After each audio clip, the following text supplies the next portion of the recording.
Hello friends and welcome. I'm Sarah Liz and today we're using one of my very favorite Christmas die sets. It's this snow globe from Pixie Dust Designs.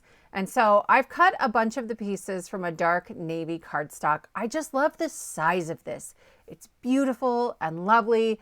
And then we're going to use the Let It Snow Slimline die set that creates this sort of snowy village scene. And we're going to put that inside the snow globe. So I cut two of the long pieces that have the trees and the houses out of some white shimmer cardstock, and then one of the frames, but I'm not going to use it. And then just one little die from Camping Day. It's like these unicorn sparkles. I don't know what else to call them. We're going to use those two. I didn't have two shades of gray cardstock that were dark enough, so I used a paper pouncer and some dark gray ink just to darken up the cardstock and give me that two-tone look when I go to build my houses. And now I'm tracing around the snow globe. There's like a frame that goes around it. I'm layering up my slimline pieces with my hills and my trees. And I'm just trying to get a sense of like how much sky do I need to ink blend? Where is it going to start? And how high up are my hills and houses going to go? Once I get that all sort of figured out and just marked on my cardstock, I'm coming in with some Distress Oxide inks. I have Seedless Preserves down at the bottom. I love that little pop of like pinky purple just on the horizon line. Then Uncharted Mariner, maybe my favorite Distress Oxide ink. And then I will move after that into some chipped Sapphire for that darkest blue up at the top and then a little bit around the edges just to create kind of a vignette. I'm using ink blenders. These are little blending buddies just to give me a softer blend. Normally I use like my domed foam, but I felt like this worked a little better in this case. I did reach for a domed foam eventually because I only have one blue blending brush and I wanted to be able to go back and forth between the Uncharted Mariner and the chipped Sapphire. Once I get all of that blended, I'm bringing in some shimmering white, like pearly paint, and I'm gonna flick that on just to create some stars in the background. If you wanted to, you could really step this up and you could poke little holes and use like an easy light to make this a sky with some twinkling stars, but we're gonna keep it pretty simple. I'm holding up the die that cuts the frame for the snow globe, and then I'm just bringing in my hills and trees to figure out where I want to cut this. I want to make sure I don't lose those Seedless Preserves down at the bottom. Once I get that cut out, I can start building my scene.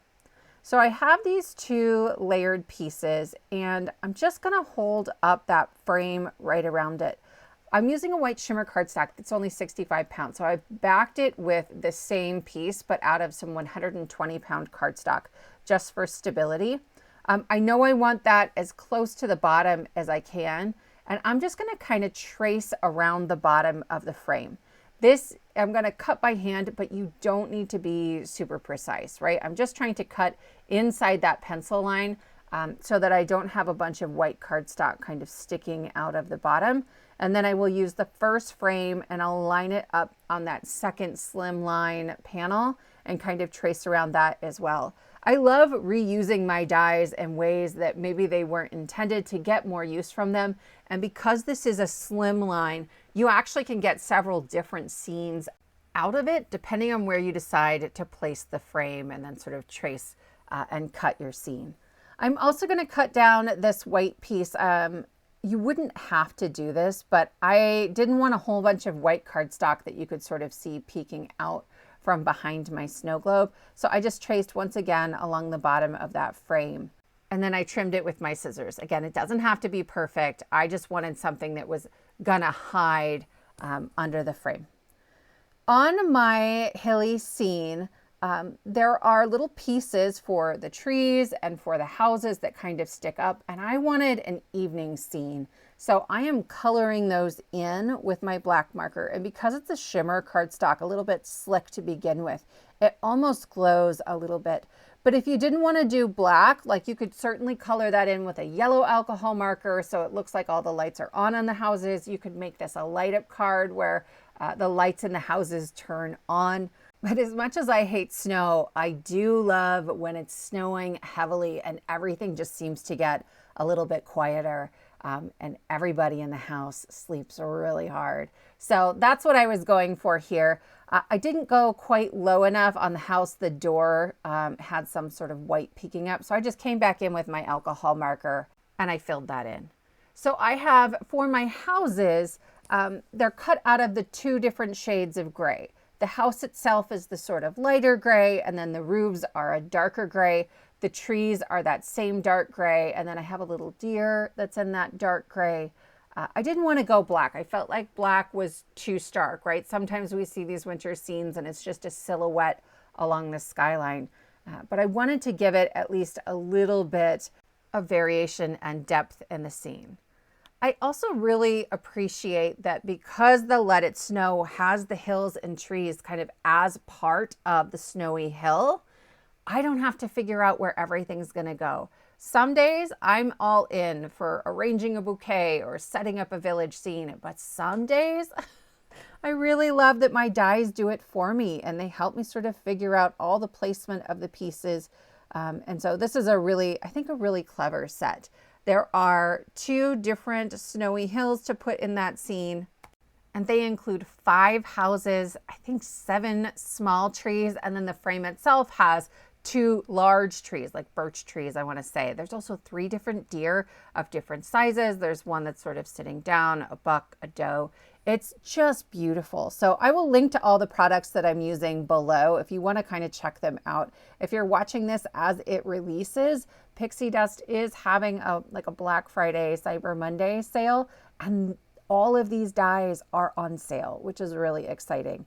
So here on the right, I have some 1mm black foam tape, and I'm just trying to figure out how many layers of cardstock I need on the bottom to make sure it's the same thickness. Each of my hills includes 1 layer of 65-pound cardstock and 1 layer of 120-pound cardstock. And so I just cut 1 extra layer from that slimline hill. I'm coloring it here out of 120-pound cardstock, and I'll glue 2 of them together. And then that bottom piece of the globe where my scene is will be the exact same thickness as the foam tape that I'm going to use to put the rest of the globe together. So I'm adding glue all over the back of the one that I have decorated, and I'm going to use my finger and just kind of smear it along the house, the tree, and the top of the hill. I'm putting shaker bits in here that are really, really thin, like wafer thin, and I don't want them to get stuck in there so that they don't move. Once I get those glued together, I'll just use my scissors and sort of trim around it. This is really easy because there is a little bit of thickness already in the original piece, so I'm just matching up to that. Then I'll put my 2 hills together. I want to make sure I have control over where things are going. So I'm putting glue only on the bottom of the piece that goes in front. And I will just kind of wiggle and layer those until I like the look of it. For the most part, I tried to get that all lined up when I was tracing along the bottom, but there is room for adjustment if you decide you want to move them a little bit. I'm going to add some acetate to the back of my frame. And so I just used the larger snow globe die to cut out a piece of acetate. This is Graphics shrink film actually, and I like it because it's really thick and sturdy. And once I get that glued on there, I'll just trim along the bottom. I'm not doing a neat cut. It's really kind of messy back there, but no one's going to see it, so it does not matter. Then again, I keep checking. I'm layering. I'm making sure everything looks good. And now I can start sort of building up the layers that are going to give me room for my shaker bits. I'm adding glue to the bottom of that sort of acetate piece on the frame, and then I will layer that over my snowy hills. I was careful not to go up too high. I'm impatient. I don't want to have to wait for glue to dry or have my shaker bits get stuck in some glue. And then here I have 2 like 1/8 inch strips of thin black foam adhesive. I found that this was a perfect fit behind the frame of this globe. It's not a super dainty frame, which I appreciate because sometimes I feel like I'm fiddling having to cut down my foam tape over and over again. But then I only needed it where I don't have my scene, and they're all the same level because I checked it before I started assembling things. So these are some like shimmery white sparkle spots that are slightly translucent, and I was just testing the color. I sort of auditioned a handful of them, but I loved that these pick up a little bit of the color from that night sky because you can see through them just a little bit. I've added a touch of wet glue to the foam tape to give me some wiggle room. And then I'm adding glue only to the hill that's in the back. The one that's in the front isn't really going to adhere to our sky. So if I put glue there, I'm just going to end up with sequins stuck to it.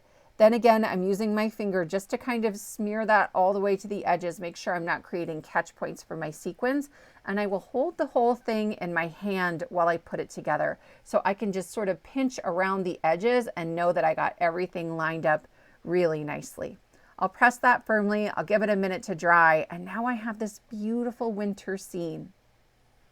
I have brought in one of my large snow globe die cuts, and I cut these little pieces, these decorative elements from 3 different colors of metallic cardstocks. I wasn't sure which one I wanted, but in the end I went with a gold foil, so it's got lots of shine. And then once I get that layered on there, I'm going to bring in my scissors one more time. I decided that I wanted this piece that's on the bottom to be at the same level as my frame and my acetate. So it doesn't need to be a tidy cut. I glued that on there to make sure I knew where it went, but then before it really dried, I can sort of wedge my scissors behind that and easily cut it, and no one can tell. It's a little bit of a mess back there. To another full snow globe die cut, I am going to add these elements. So I just used wet glue to kind of adhere my scene onto the top. I love that it gives me that wiggle room because I was very off when I set it down the first time. And then I have added that same thin black foam tape to the back of the bottom of the snow globe. I'll add a little bit of wet glue for wiggle time. I want to make sure it's butting right up against that frame, and I will add that on as well. So I got to this point and I felt like I was losing too much of that picked raspberry. I started to add my Merry Christmas here, and it all just felt a little muted, right? I didn't feel like I had that pop of color that I really wanted from the very beginning. So I'm going to add my Merry Christmas, and then we're going to start changing our mind about things. I've added little dots of glue all over the back, and then I'm going to tap that off on the back of my hand. That one, I just sort of tapped like I normally do, but because it's on acetate, all of that glue kind of smears out from under it if you're not careful. So I used my pokey tool to clean that up. And then for this one, I'm going to tap off a lot more glue. There's almost nothing on it. And then I can lay it down on top of the acetate. Nothing's oozing out. And it fits in there really well without anybody being able to tell I used wet glue. And so I'm looking at it here. I'm like, is that okay? Do I like it? You'll have to let me know, because I'm looking at it in editing and I kind of like how muted that is. But we're going to change it up. I do have these 3 unicorn sparkles, starry pieces from camping day, and I cut those from that same gold mirror cardstock, and I'm going to add those onto the acetate just to bring a little more shine to that night sky. And then while I ponder what to do about the color, we're going to put the actual card together. I want to make sure that I'm creating a fold at the top that is straight. So I've taken a little scrap of white cardstock and I'm taping the snow globe so that both of those bottom pieces that are on the left and right are right at the top of that. And then I can use the white cardstock to sort of line it up in my scoreboard. I gave this about a 1/2 inch, 5/8 of an inch, but you know, enough that the glue is really going to adhere. I cut a white circle, I think it's a 4-inch circle of white cardstock, and then I just used my ruler and lined it up on that navy piece to make sure I knew where the fold was going to go, and I cut that off. I don't want to try to fold 2 pieces of heavyweight cardstock to get my card to open and close. So I'll fold back that top flap just to get it out of the way, and then I'll use wet glue to line up that white circle right up at that score line. And that way I have a place to write a message to my recipient, and the card opens and closes nicely. Finally, I add glue to that flap and I line it up with the rest of the snow globe, and I have a wonderful shape card. I love shape cards, you guys. I just think that they're so much fun and they're surprising, and this is great to put on display. There's so many ways to put this together. Okay, so because I was still like hemming and hawing about the color, I got super brave. I cut that Merry Christmas from some cardstock that matches the Seedless preserves pretty well. And I am adding dots of glue, and you saw how hard I pressed that onto the back of my hand. I removed as much of that glue as possible and to have it still be sticky. And I am lining that up very carefully to my snow globe. If I had messed that up, I don't think there would have been any saving it. That's like, now you got to start over. But it worked out pretty well, right? I just started on one end, like with the C of Christmas, and very slowly kind of lined up one letter at a time. The wet glue gave me a little bit of wiggle room. Yeah, that was a gamble, and I think it paid off. I added a little bit of shimmer pen all over my wording, and now I'm using the bow that comes in the snow globe set. This is a beautiful bow, a great size. I'm layering up some matte silver cardstock just with a darker gray to give it some stability. And then I have a dark gray that I'm using just as a drop shadow to create a little bit of dimension on the front. I like the sturdiness here because it is going over 2 different layers or thicknesses of cardstock because of the gold stripes that are on the bottom. And that will finish up our card. I love how freely this shakes. I love that it's sort of this calm, peaceful night scene, but I still got my little pop of color. I'll give you one good close-up look of this as well. I hope you've enjoyed this video. If you do, please give it a thumbs up, consider subscribing, and I will see you next time.